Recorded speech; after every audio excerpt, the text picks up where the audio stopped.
hit snooze 3 times. You check your phone before you've even sat all the way up, before your eyes have really adjusted to the light. Somewhere in there, you tell yourself you'll start soon, really soon, right after this one thing. One episode turns into the next one. One match turns into a rematch. One scroll turns into 40 minutes you can't fully account for. And by the time the light outside your window has gone orange, you're lying in the exact same spot, in the exact same position, asking yourself the exact same question you asked yesterday at this hour. What am I actually doing with my life? Everyone around you has already decided the answer. They'll tell you you're wasting time, that you need more discipline, a better schedule, an earlier alarm. That's not it. The deeper problem isn't the wasted hours. It's that some part of you is still waiting for your real life to start, and it has been waiting so long that waiting itself now feels like a life. Before we go further, one thing needs to be said plainly. Playing video games, loving cartoons, or still living at your parents' place doesn't automatically make you a man-child. None of that is the actual pattern, and treating it like the pattern misses the real problem completely. The pattern starts the moment the weight of your own adult life keeps landing in someone else's hands, over and over, quietly, without you ever consciously deciding to put it there. There's an old name for this, Puer, Aeternus, the eternal boy. And once you learn it, you start noticing the shape of it everywhere in your own life. Your job is only a placeholder until something real comes along, so you never actually invest in it. Your apartment stays messy and half-furnished, because a real home is still somewhere further down the road. The person you're seeing isn't quite it, not really, not the one, so you keep one foot outside the relationship at all times. Nothing in your life gets called what it actually is.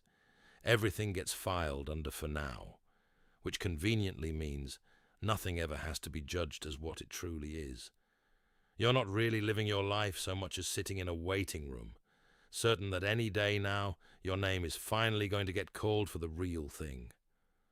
Some of that waiting room habit goes back further than you'd think, back to childhood. For some men, this habit reaches back to being the gifted child, the kid who picked things up faster than everyone else in the room, who got told they were special, a genius in training, before they'd actually finished anything to earn it. That kind of early praise can plant something dangerous. Potential feels perfect precisely because it has never once been tested against anything real. The moment you actually commit to something all the way, reality finally gets a vote. It can reject you. It can catch you being average at something you were told you'd be exceptional at. So without ever consciously choosing it, you land on the safest possible move, not failing, but simply never finishing anything long enough for it to be judged at all. As long as it's still just potential, it's still perfect. But this doesn't stay inside unfinished plans. It leaks into the 3 places adult life asks the most from you: how you escape, how you love, and who you blame. You'll lose an entire evening to your phone, or a game, or a scroll that has no visible bottom, not because any of it is actually fun anymore, but because it makes the discomfort underneath go quiet for a while. You'll fall hard for someone in the first few weeks, completely in, texting constantly, and the second things settle into something that has to be repeated and maintained and shown up for on the boring, uneventful days. You start finding reasons. It isn't quite right after all. Small flaws get magnified into deal breakers right on schedule. And when someone finally points out that your life doesn't seem to be moving anywhere, you've already got a full list ready to go. Your boss doesn't see your potential. The economy is impossible right now.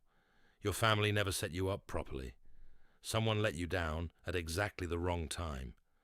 Some of that might genuinely be true, but somewhere along the way, It quietly stopped being a fact about your circumstances and became the permanent excuse for doing nothing else about them.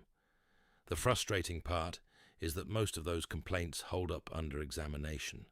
That's exactly what makes them such reliable cover. But avoidance is only half of what's actually happening here. Underneath it, there's usually something that was genuinely worth protecting in the first place.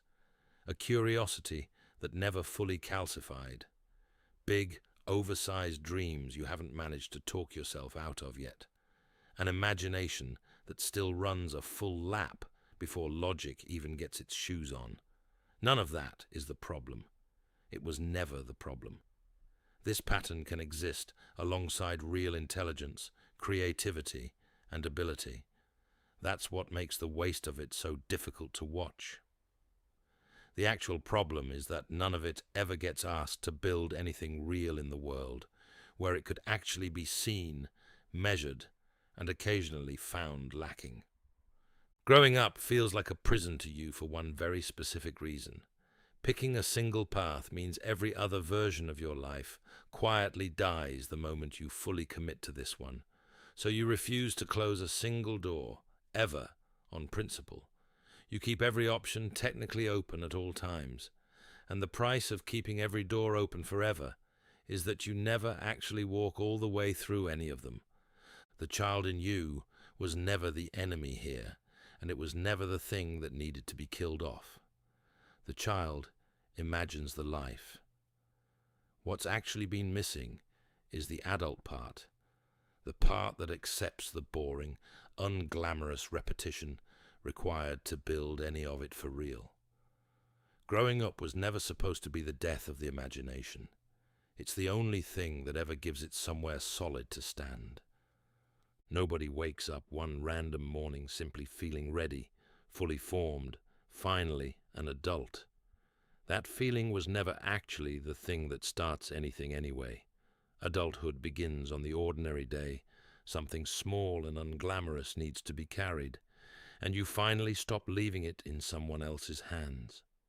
By then, the waiting room has stopped being a stop on the way somewhere. It has quietly become the address. If any of this sounded uncomfortably familiar, that discomfort is worth sitting with instead of scrolling past it. Subscribe to FinalSecond for more of the psychology hiding behind the person you already are. You kept waiting for your life to begin. You never noticed it already had.